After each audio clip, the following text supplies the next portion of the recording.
ہمارا تو یہ ہے مثلا آپ یہاں بیٹھ رہے ہیں مسجد میں، بیوی بچوں کے حقوق نہ دیں، آپ کا مسجد میں بیٹھنا حرام ہے، حالانکہ آپ نیک کام کر رہے ہیں۔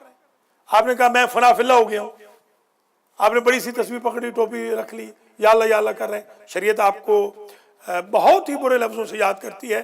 مولا علی نے تو کہا تھا جب مولا علی گئے کوفہ میں اور دیکھا کہ کچھ لوگ گھر نہیں جا رہے، بیٹھے ہوئے مسجدوں میں، تو آپ مسجد میں بیٹھے، تو آپ نے فرمایا تم لوگوں کو کوئی گھر بار نہیں ہے، تم کیا کرتے ہو؟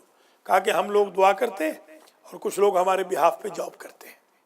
تو آپ نے ارشاد فرمایا کوفہ کے کتوں میں اور تم میں کیا فرق ہے؟ استغفر اللہ رب، ذرا غور کریں۔ مولا علی جیسا اگر امیر المومنین، عبادت کا دھنی، عبادت کا عاشق یہ جملہ کہہ رہا ہے تو مطلب یہ ایک لیول ہوتا ہے، ہر چیز کا ایک لیول ہے۔ مثلا مثال کے طور پہ شریعت کی یہ بات ہے، صاحب بہادر گھر گئے، بیگم صاحبہ مصلی پہ کھڑی ہو گئی کہ ان کو کوئی وظیفہ کرنا ہے، مثلا انہوں نے کہا جی چائے بنا کے دیں، وہ وظیفہ کر رہی ہیں۔ انہوں نے کہا کھانا چاہیے، وہ وظیفہ کر رہی ہیں۔ انہوں نے کپڑے پوچھے، وہ وظیفہ کر رہی ہیں۔ وہ وظیفہ شرعاً حرام ہے، ان کا پہلا وظیفہ ان کے شوہر کی خدمت ہے، یہ کون شریعت بتائے گا؟ یہ چیزیں نہیں، لیڈیز مجلس کوئی بی بی زینب سے شروع ہوئی، بی بی فاطمہ سے شروع ہوئی، لیڈیز مجلس کو آپ کیوں کنڈم کر رہے ہیں؟ وہ ہو بے شک اچھی بات ہے، مجلس ہونی چاہیے، مگر یہ نہیں کہ بھئی آپ ایک دن میں 10 مجلسیں کریں گے، آپ کو اپنے نہانے کا بھی وقت نہیں، آپ کو ماؤتھ واش کا بھی فرصت نہیں ہو رہی، آپ کو کپڑے صحیح ڈھنگ سے پہننے کی فرصت نہیں ہو رہی، یہ تو کوئی نہیں نا شریعت نے کہا۔ شریعت نے ایک بیلنس رکھا ہے نا، توازن رکھی ہے نا، آپ ہر چیز میں ایک توازن رکھیے۔ شوہر آئے تو احترام، بالکل، اب تو شوہر کے لیے واجب ہے امریکہ میں تو کہ بیگم صاحبہ کے لیے کھڑا ہوا، عورت کے لیے کہا واجب۔ تو بہرحال یہ کہ میں الحمدللہ عورتوں کو میں اپریشیٹ کرتا ہوں، مگر یہ بھی میں کہوں گا کہ تھوڑا ایک توازن میں، مرد بھی توازن رکھیں، میں یہ نہیں کہہ رہا ہوں کہ مرد بھی توازن رکھیں، ایسے نہیں کہ آپ ڈیلی میں آپ کو یہاں بلاؤں سارا دن اور آپ اپنی بیوی بچوں کا حق نہ ادا کر سکیں، شرعاً جائز نہیں رہے گا۔ مردوں کے لیے بھی ایک شریعت کو سیکھنے کی ضرورت ہے۔ یہ جو رمضان آ رہا ہے نا، اس میں میں نے شریعت سکھانی ہے 100%، میں بالکل 100% بتاؤں گا۔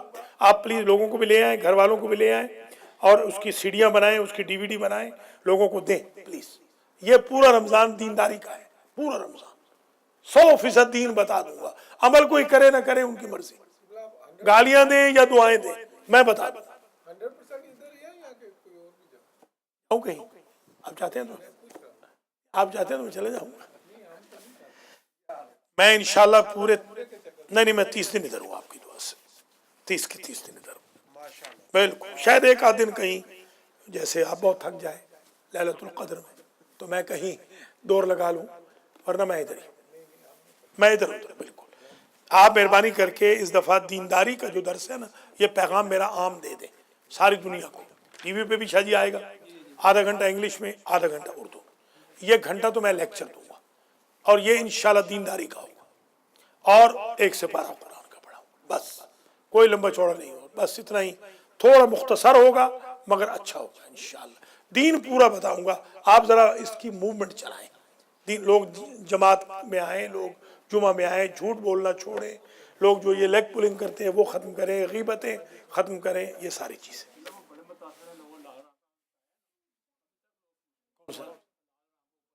ہاں، حلال حرام کا ہم نے ایک ورکشاپ کی تھی، پوری دنیا میں گئی ہے وہ، حالانکہ ہمارے بہن بھائی ڈھیلے ہیں، کبھی ٹائم پہ بچوں کو نہیں بیچتے، کبھی ٹائم پہ خود نہیں آتے، اس کے باوجود اس حلال حرام والی ورکشاپ نے قیامت کر دی ہے۔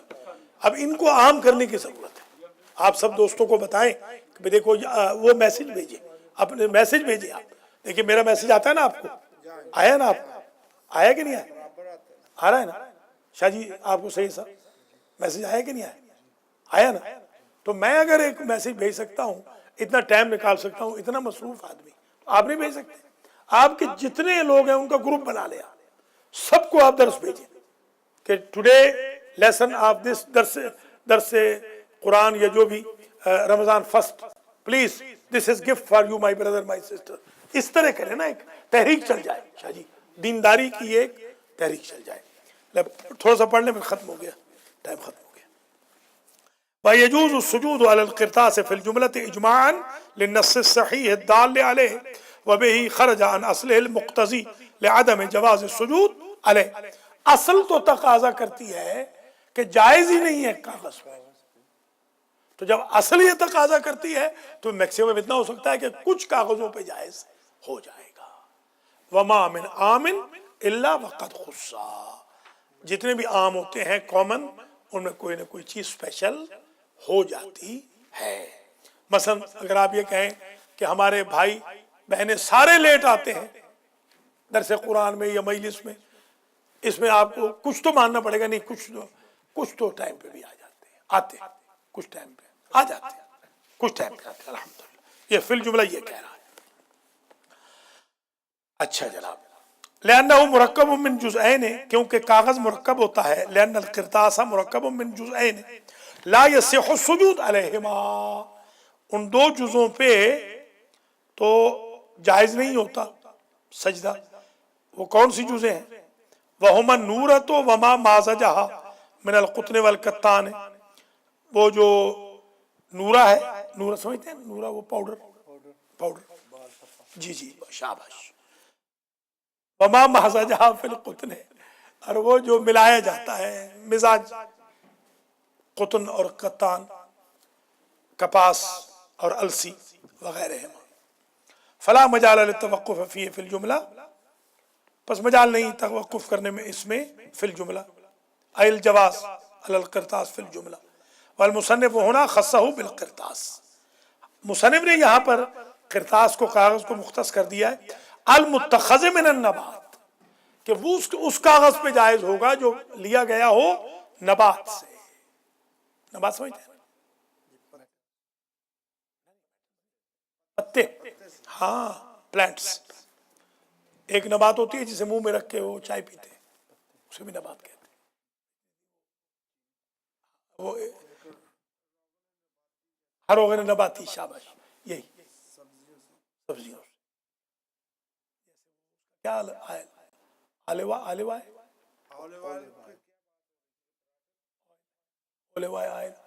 اور وہ دوسرا کیا ہوتا ہے زیتون کا؟ زیتون انجیر کو، وہ انجیر ہے. زیتون کو تو اولیو، زیتون اولیو، اور تین کو کہتے ہیں فگ. تین کیا چیز؟ تین انجیر ہے نا. ہاں تو وہی تو کہہ رہا ہوں. ہاں اب تھوڑے سے ذرا، ہاں تھوڑے سے آپ آگے جا رہے ہیں. نہیں کوئی بات نہیں، اسی سے یہی تو کلاس کا نام ہے نا انشاءاللہ. اسی سے تو ہاں بالکل نہیں ماشاءاللہ بہت اچھا. فگ ہے، پگ نہیں. آگا پگ نہیں، ہاں خیال رکھنا.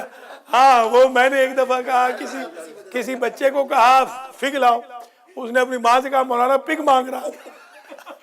اس نے کہا بڑا بے ایمان مولانا ہے. میں نے کہا اب دیکھو، اب میں لاکھ بھی اس بہن کو سمجھاؤں اس نے سمجھنا نہیں تھا. میں نے کہا چلو کوئی بات نہیں. میں نے پھر مذاق میں کسی دن کہا تو وہ بیچاری معذرت کی اس نے مجھ سے. میں نے کہا بھائی ایسا ہے کہ ہماری انگریزی بھی کمزور ہے اور آپ کے بچوں کے کان زیادہ تر وہ اور چیزیں سننے میں مصروف ہے، ظاہر ہے. تو وہ میں نے بیچارے نے فگ کہا کہ تھوڑی سی انجیر لا کے دو، اس نے اپنی امی سے کہا کہ پگ مانگ رہا ہے مولانا. تو اس نے کہا کہ یہ بڑا بے ایمان مولانا ہے کہ یہ خنزیر مانگ رہا ہے ہم سے. اب ظاہر ہے مل جاتے ہیں نا، الفاظ بھی تو مل جاتے ہیں. وہ جو آپ نے ہاں وہ اسٹوڈنٹ کر دیا. انہوں نے کہا کہ یہ اسٹوڈنٹ آج پورے کینیڈا میں، ٹورنٹو میں آج تک میں مولانا نہیں مشہور ہو سکا. مولانا وہ پوچھتا ہے کون پڑھ رہا ہے؟ طالب علم پڑھ رہا ہے. مولانا مجھے کہتا ہی کوئی نہیں. وہ میرے بارے میں مشہور یہ ہے کہ ہاں بھائی مجلس کون پڑھ رہا ہے آپ کی؟ طالب علم پڑھ رہا ہے. میں نے جو طالب علم کہا اپنے آپ کو، انہوں نے مجھے طالب علم ہی بنا دیا. میں ہوں طالب علم الحمدللہ.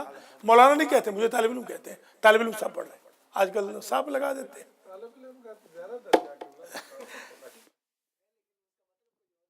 المتخذ من النبات کالقطن والکتان والقنب.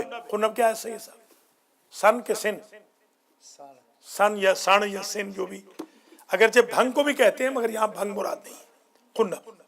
فلو اتخذ من الحریر لم یصح السجود علیہ، اگر کاغذ لیا گیا ہو حریر سے تو سجدہ اس پر جائز نہیں ہے. سجود کا مطلب پتہ ہے کیا ہے؟ یہ مصدر ہے، جمع نہیں ہے. سجدہ کرنا جائز نہیں. بس یہ سب اتنا ہی کافی ہے. انشاءاللہ اگلے اتوار کو 2 درس پڑھیں گے گھنٹے گھنٹے کے. یا اللہ آج کے درس کا ثواب الحاج سید محمد اصغر نقوی کے مرحومین، میرے مرحومین، ظفر شاہ صاحب جعفری کے مرحومین، اور ہمارے نادر علی اور سید واحد کے مرحومین، انور شاہ صاحب کے مرحومین، آغا مختار حسین کے مرحومین، نذیر چٹھا کے مرحومین، حافظ مبشر نذیر کے مرحومین کو ایصال فرما. ان کے صغائر و کبائر سے درگزر فرما.